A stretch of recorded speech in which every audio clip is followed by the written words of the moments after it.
So we just gathered up whatever we could grab. We didn't even bother to rescue anything. You start to get a feel for the power that's going on, that you're not going to be able to stop this. It is just going to keep coming. It's just a sickening feeling. When your house is ruined, you got nothing, it's just devastating. Bookshelf shakes. More than half of Californians believe that earthquakes are their greatest natural disaster threat. But in fact, it's not earthquakes or even wildfires.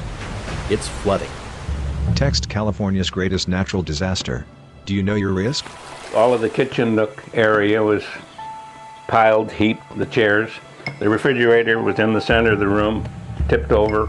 The water level here was above the windows, of course, all the way around. It was about probably 9 feet deep. The wall of water is devastating. And I had just built a new house. I was married, had 2 children. My house was in 20.5 foot of water.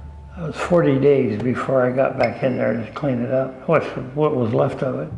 This was the house that we lived in, and this was right on the river.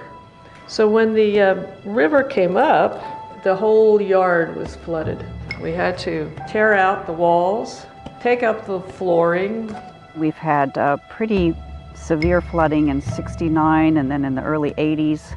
The biggest one was in '97, and we were out for 7 weeks until the water was low enough that they could repair that break and we could get back in.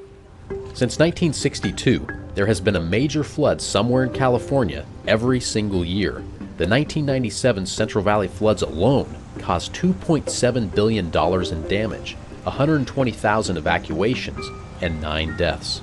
Yet with all the risk and impacts from floods, only 1 in 10 Californians have done anything to prepare for extensive flooding. I think it is very hard for people to keep it in mind with the cycles in our climate here.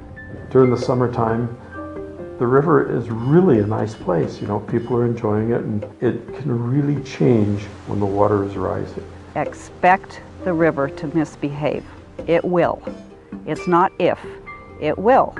Even if you don't live directly near a river or a levee, the natural topography of California, especially in the Central Valley, creates many low-lying areas. This puts a lot of people at high risk for flooding who may not even be aware of it. But many who have suffered great losses to flooding knew there was a risk and were still caught unprepared. I think people just see a very nicely developed bunch of houses and it won't affect them. They wouldn't let you live there if it was a problem, right? I should have known better, because I went through the 1955 flood. I thought of all places, why would it flood here? Live and learn. I don't think we had a plan for Evacuating, no. evacuating. We just had never considered that a major issue, even though we were on the river. You lose stuff you can never replace, Once you go through a flood, you never want to go through that again. Take these simple steps to prepare yourself and your family for a flood. First and foremost, learn about your flood risk by visiting California's My Flood Risk website. Have an emergency plan. And consider buying flood insurance, whether required for your mortgage or not. Those who have lived through the devastation of flooding offer these additional bits of advice. I'd recommend that they carry flood insurance for sure. But also to check and verify find out if they're truly covered. Don't think you're perfectly safe. If you live by that levee, try to learn everything you can about it.